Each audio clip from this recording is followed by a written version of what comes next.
So in our next section, 7.2, we're going to be talking about identities again. So at the top of this, these are not on our identity sheet. We see a list of our co-function identities, namely these ones right here.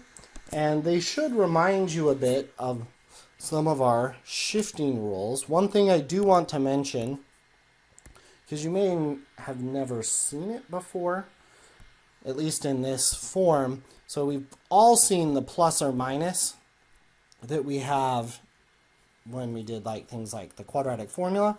So the sine of x plus or minus pi over 2 is the same as plus or minus cosine x.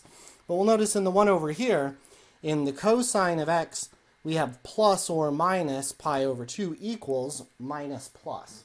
So it's exactly backwards.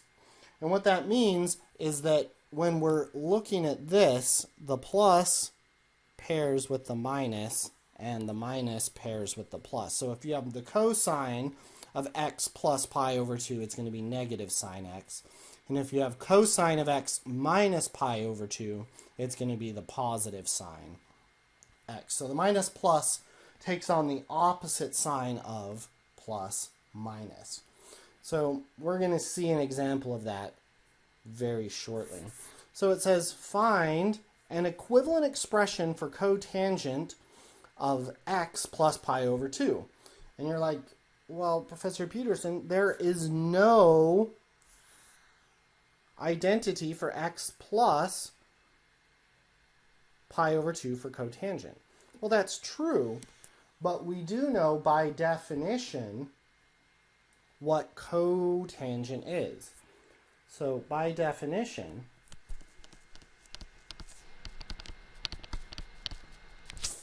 the cotangent of x plus pi over 2, cotangent is the same as cosine of x plus pi over 2 divided by the sine of x plus pi over 2. So now we can use each of these identities. So I have the sine, that's going to be for here, and I have the cosine, which is going to be for here. So now plugging into that, we're going to have that the cosine of x plus pi over 2 is going to give us the negative sine of x. Because remember, the positive in the top pairs with the minus in the minus plus, divided by sine of x plus pi over 2, so the plus pairs with the plus, we just get cosine x. And then by definition, sine divided by cosine is tangent. So the cotangent of x plus pi over 2 is equal to the negative tangent of x. All right. So now your turn.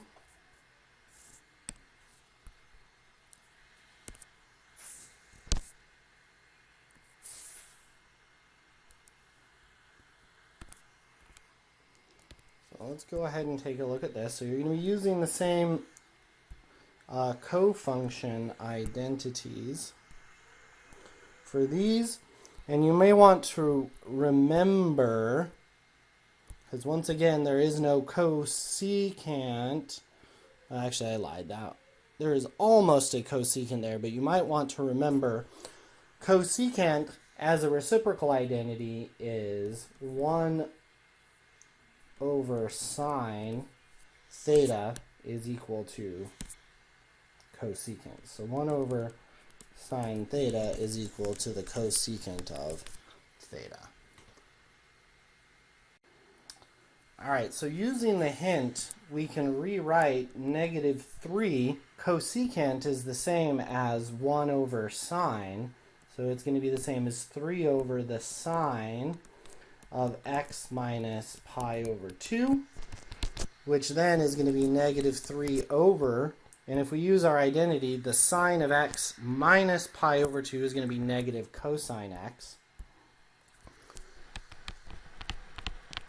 So a negative divided by a negative is a positive, so we have 3 over cosine x, but the reciprocal identity for cosine is secant, so we get 3 secant x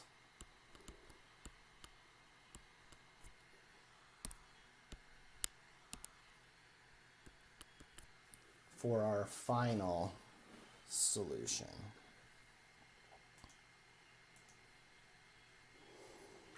All right, so the next thing we want to do is introduce our double angle identities.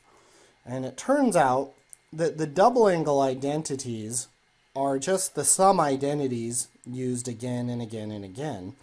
And if you think of it in terms of repeated addition, so remember, repeated addition represents multiplication. So 2 times theta is really just the same as theta plus theta. So if we were trying to find the sine of 2 theta, that's really the same as the sine of theta plus theta. Well, we have an identity for adding trigonometric functions. In fact, we were using them in the previous section. So we have that sine theta, or sine of x plus y, in our case,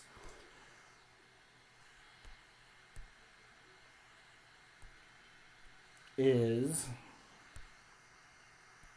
sine x cosine y plus sine y cosine x. But in this case, both x and y are both theta. So this tells us that the sine of theta plus theta, which is the sine of 2 theta, is the same as sine theta cosine theta plus sine theta cosine theta. So then those two things are like sine theta cosine theta, and that gives us then that the sine of 2 theta is equal to, I have 2 of them, sine theta cosine theta. So from the sum identity, we've derived the double angle identity, that is, that sine of 2 theta is the same as 2 times sine theta cosine theta. It's also worth noting, if I divide both sides of that equation by 2, I would get 1/2 the sine of 2 theta is equal to sine theta times cosine theta. Well, that probably looks a little familiar. If we jump back to 7.1, when we first started talking about trigonometric identities, we had the suggestion that 1/2 the sine of 2x was exactly the same as sine x cosine x. We drew a graph and we looked at a table to see that that was true. But here in this problem, what we just did using the sum identity is proven that that is indeed a trigonometric identity that is true for every value of x or theta, as the case may be. So we've used that to derive a new identity. If we look at our sheet here, we have our double angle identities are all here. So we have the sine 2x is equal to 2 sine x cosine x. And then something interesting happens. So cosine of 2x has 3 double angle identities. And that's because the cosine of 2x is cosine squared minus sine squared. If you combine that with the first Pythagorean identity, you get 2 other equivalent forms. So there's really only one identity, but if we combine it with a Pythagorean identity, it reduces to 3 different things. We'll come back to that again a little bit later. So let's go ahead and take a look at our next example.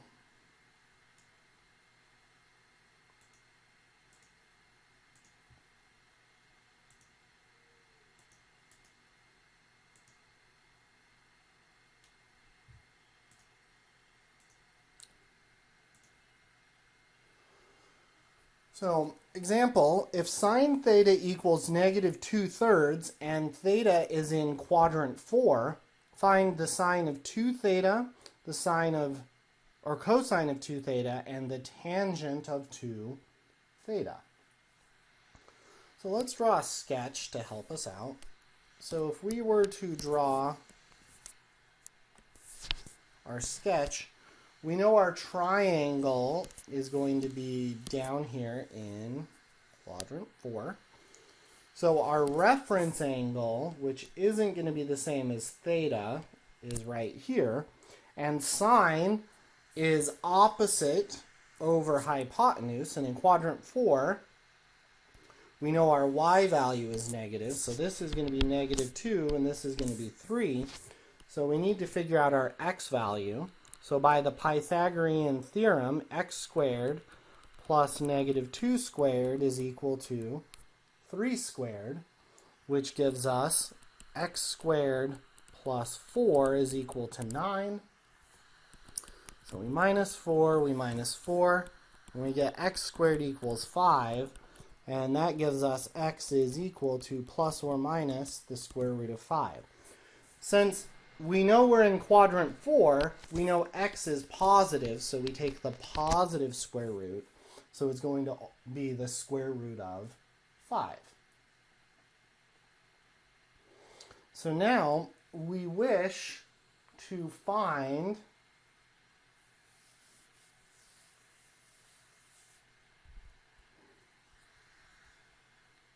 the sine of 2 theta. So we know that the sine of 2 theta is going to be equal to, from our identity, 2 times the sine of theta and the cosine of theta. So we know our reference angle down here is in quadrant 4, so we're going to pull our trigonometric values from this. So we have 2, the sine of theta is going to be negative 2/3, still, so negative 2/3. And then the cosine of theta, cosine is adjacent over hypotenuse, is going to give us root 5 over 3. So then that gives us 2 times negative 2 times 5 is negative 4 square roots of 5. And then 3 times 3 gives us 9. So the sine of 2 theta is negative 4 square roots of 5 over 9. We do the same thing with cosine of 2 theta.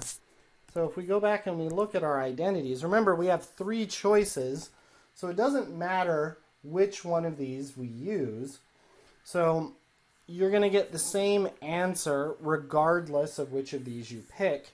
So for no reason other than we already know the sine of theta, I'm going to pick this one in the middle. So the cosine of 2x is 1 minus 2 times the sine squared of theta. So that's going to be 1 minus 2, and the sine of theta is going to be negative 2 over 3 squared. So then that gives us 1 minus negative 2 over 3 squared is 4 over 9. 4 over 9 times 2 is 8 over 9. So 1 take away 8/9. If we want, we can build that into a fraction. So multiply the top and the bottom by 9. So 9 take away 8 gives us 1. So the cosine of 2 theta is going to be 1/9. We could use the identity for tangent, but that's actually going to be a ton of work. But we do know that the definition of tangent is the tangent of 2 theta is the sine of 2 theta divided by the cosine of 2 theta. Well, sine of 2 theta we just calculated, and the cosine of 2 theta we also just calculated. So then this would be equal to negative 4 square roots of 5 over 9 divided by 1 over 9. So we have a fraction divided by a fraction, so we multiply by the reciprocal of the denominator, 9 over 1. Those reduce out, and we get negative 4 square roots of 5. So we could have used the other identity, the double angle identity. You will get the same thing, but you'll end up just doing a bit more work to get from A to B. All right, so the next one is a U-try for you guys.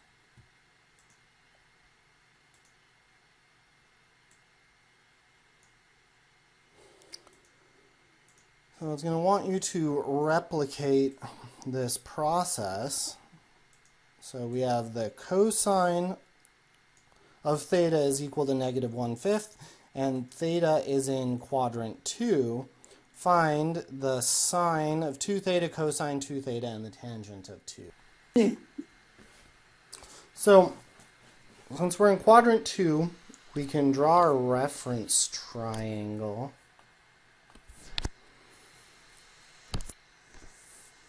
over here. So then we're going to have -1 and 5. So then we have -1 squared plus y squared is equal to 5 squared. So 1 plus y squared equals 25. We minus 1, so y squared is 24. We take our square root and we get y equals plus or minus the square root of 24.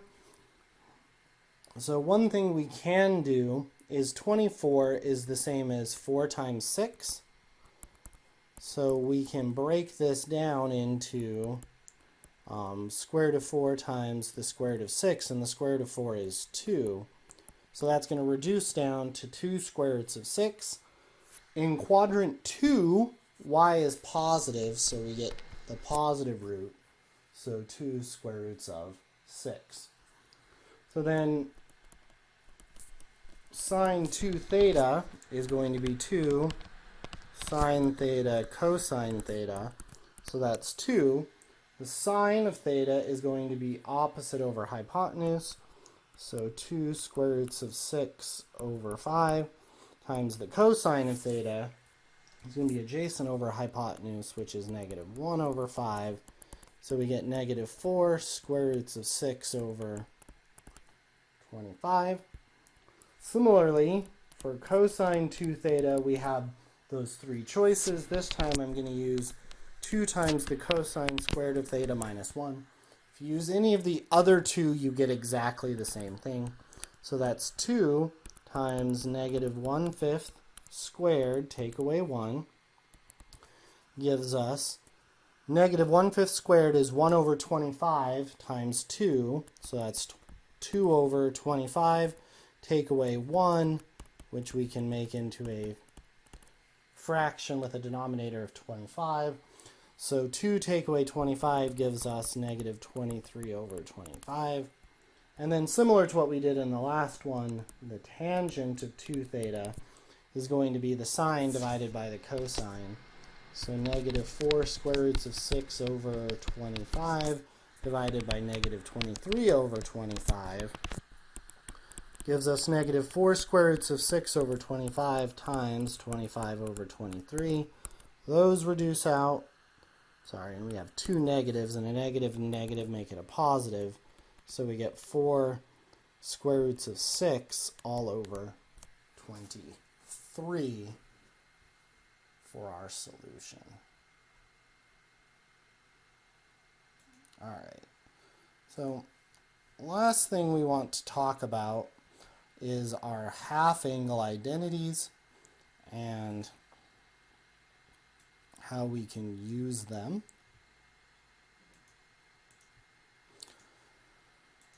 So once again, if we look on our identity sheet down by the law of sines and the law of cosines, we're going to have our half-angle identities. So these tell us that the sine of x over 2 is equal to plus or minus the square root of 1 minus cosine x over 2. So the one thing we have to take note of is that in these formulas where we have the plus or minus, the sine is determined by which quadrant the angle theta over 2 is in. So it's worth noting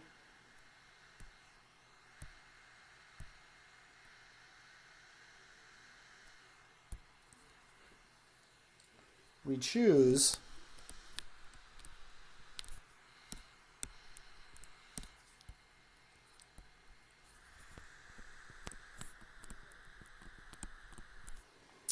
the positive or negative depending on the quadrant of the angle.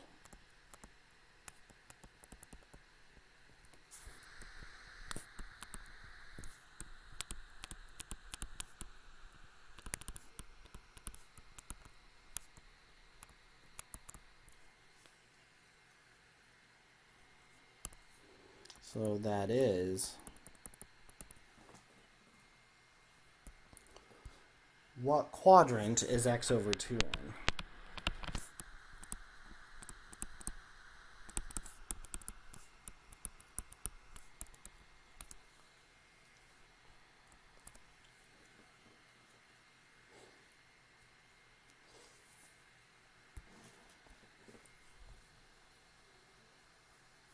So there is a mnemonic that some people like to help them remember this, and it is based on this graph right here, A, S, T, and C, and it is all students take calculus. So we have A,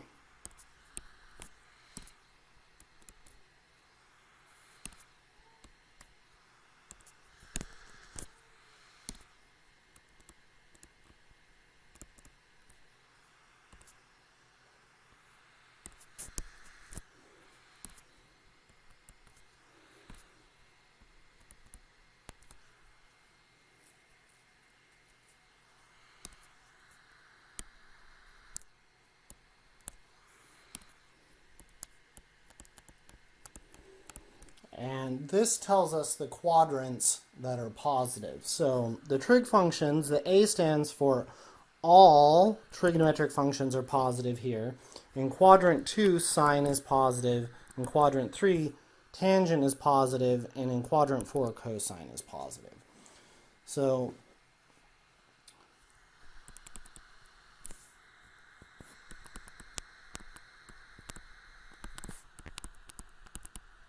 and then this is all.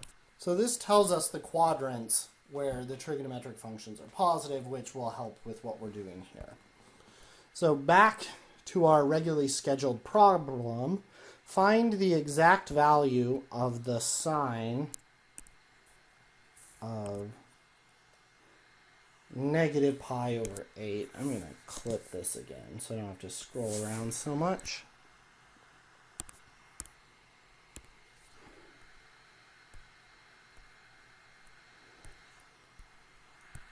So first of all, is our answer going to be positive or negative? So if we look at our reference angle, or our angle, negative pi over 8, that's down in quadrant 4. So is our final answer going to be positive or negative? Well, it's going to be negative because the only trig function that's positive in quadrant 4 is cosine. So our answer is going to be negative, so the sine is negative in quadrant 4.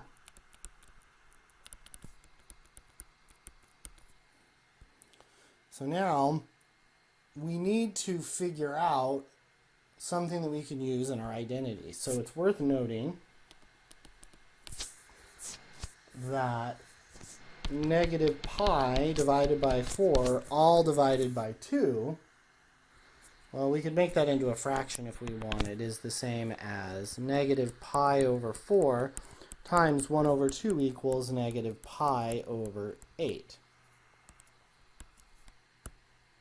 Well, that's the value we want. So this tells us that negative pi divided by 8 is half of negative pi over 4. So then that means we can use that in one of our things. So we're trying to figure out the sine. So we can use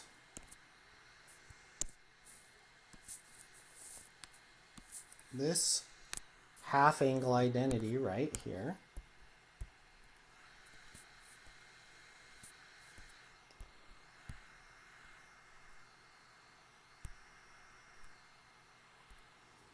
So that means that we are going to be putting our pi over 4 in here for x. So specifically, if we do that, then the sign of negative pi over 8, as we just saw, half of that of negative pi over 4 is pi over 8 is equal to, and then we have our radical 1 minus the cosine of negative pi over 4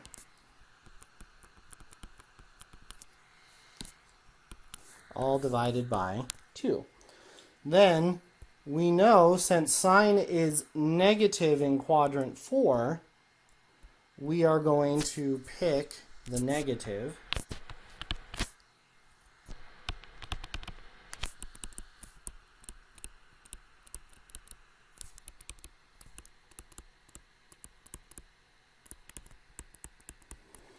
So now we start simplifying.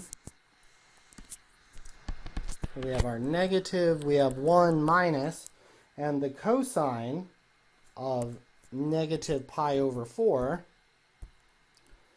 well, that's coterminal with 7 pi over 4. So cosine down here is the square root of 2 over 2. So this gives us root 2 over 2 all over 2. So we need to simplify this. I'm going to make it a fraction over 1. So to clear our compound fraction, we multiply the top and the bottom of our fraction by 2. And that's going to clear our fraction. So in the numerator, we distribute the 2 in. We get 2 minus the square root of 2. And in the denominator, 2 times 2 is 4.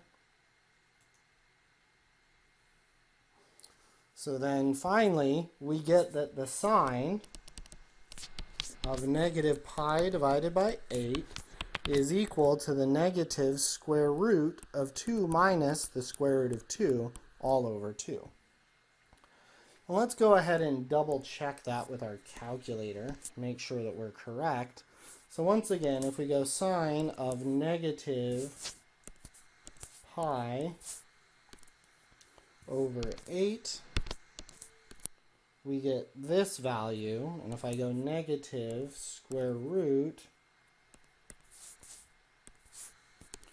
of, that is not what I wanted, square root of 2 minus the square root of 2,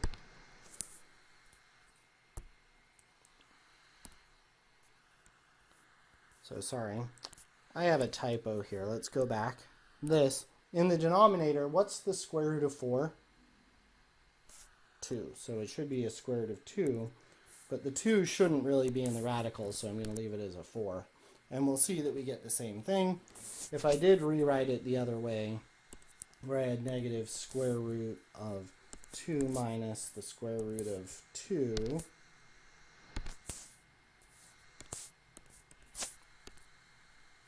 all over 2, once again, we get the same thing. So that would be our exact answer. And remember, when MyLabs asks for the exact answer, if we don't put in the negative square root of 2 minus square root of 2 over 2, it's going to tell us we're wrong if we try to put in the decimal approximation.